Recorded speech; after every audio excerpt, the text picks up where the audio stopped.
Welcome to this edition of the Native News Update. I'm your host for today's program, Paul DeMain. Many of the stories viewed here can be found at our website at indiancountrynews.com or look at the other features at indiancountrytv.com.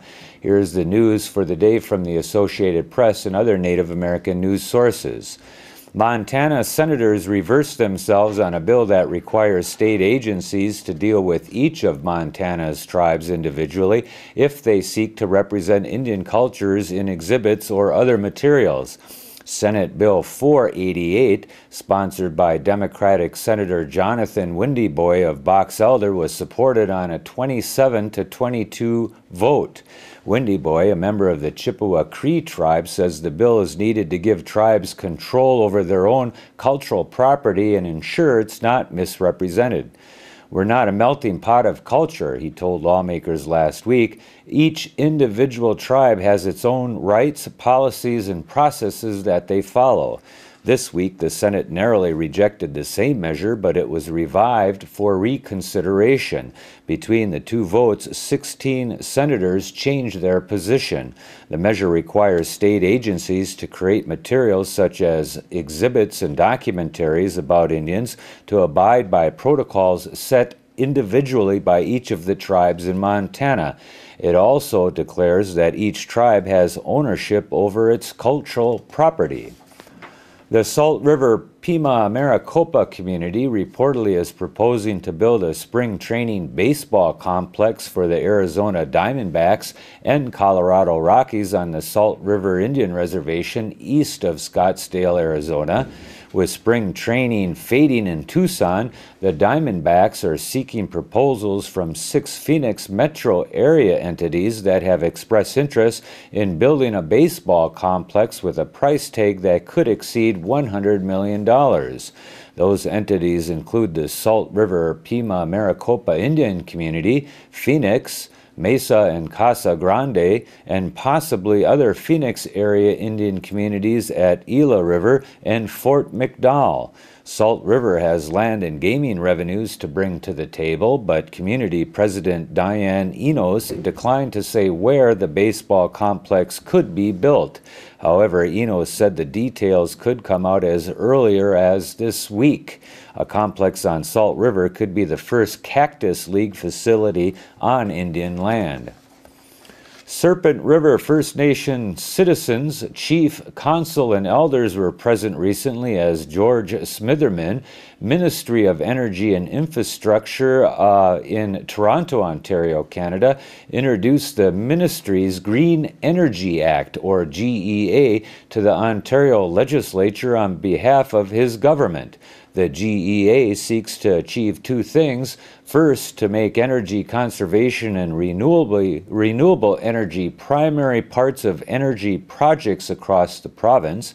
Second, to position Ontario as the jurisdiction of choice for businesses investing or seeking to invest in the green economy while providing a much-needed stimulus for Ontario's sputtering economy. Serpent River citizens were there for another important aspect of the Act, Aboriginal engagement. The Green Energy Act is a signal that the Ontario government is serious about getting down to the business of First Nation partnerships, said Isidore Day, chief of Serpent River First Nation. This bill focuses on respecting the environment and providing Ontario and other consumers with a secure source of energy, not one that will leave us in the dark. We must commend Premier McGuinty and Minister Smitherman for this new Green Energy Act that now gives call to strategic partnerships in the private sector, First Nation community, and government.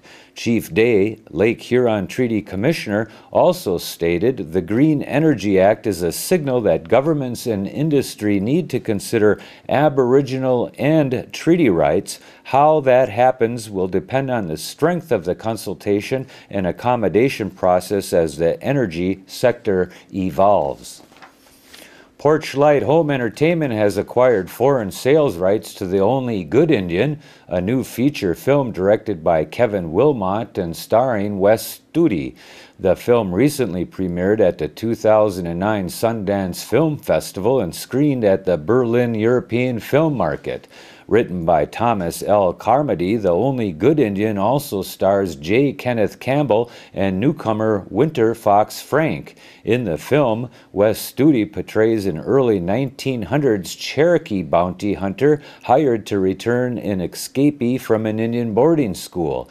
Winter Fox Frank plays the teenage student who is trying to get back to his family on the Kickapoo of Kansas reservation, and J. Kenneth Campbell plays a legendary Indian fighter turned sheriff who is after both of them.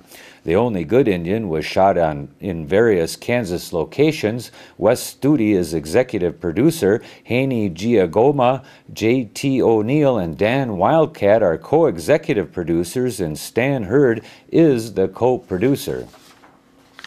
The National Indian Gaming Association, NIGA, announced that Clinton Patia, president of the Fort McDowell Yavapai Nation, will be presented with the Wendo Chino Humanitarian Award at the 2009 Indian Gaming Trade Show and Convention to be held in Phoenix, Arizona from April 13th through the 16th. NIGA Chairman Ernie Stevens Jr.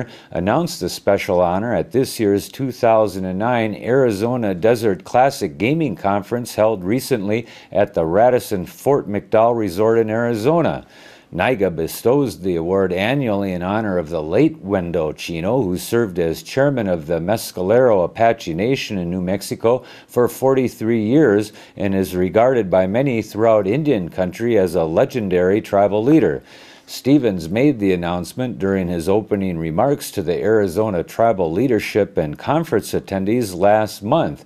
Stevens said, "Your years of service to Indian country are well documented. The Wendo Chino Award is one of the highest ranking awards in Indian country, and we are very excited to honor you." Patia has served on the Fort McDowell Yavapai Tribal Council for over 4 decades and is considered a driving force behind his nation's success in Indian gaming. The Indigenous Language Institute's ILI Intergenerational Workshop Series is the national winner of the 3rd annual Verizon Tech Savvy Awards. Through the workshop entitled Ancient Voices, Modern Tools, Native Languages and Technology, the Institute instructs families, students, and teachers on how to use technology to develop print and audio books to teach Native American languages at home and school. The ILI, based in Santa Fe, New Mexico, and serving over 2,000 Native Americans annually, will receive a $25,000 grant to continue and expand its program. The workshop series was developed through the corporate sponsorship of IBM and members of the ILI technical advisory community who represent Microsoft, IBM, Language Geek, the Cherokee Nation, Bill and Melinda Gates Foundation, and the Oklahoma Native Languages Association.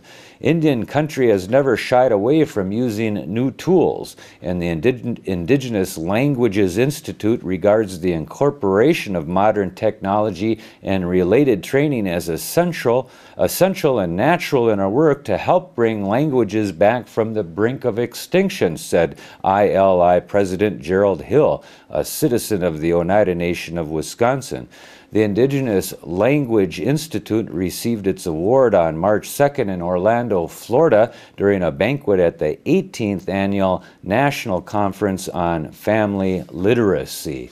And that is the latest roundup of news from Indian country on this edition of the Native News Update. We want to thank our underwriters for helping us with this broadcast. Stop it again soon for the next edition of Native News Update right here. Thanks for joining us.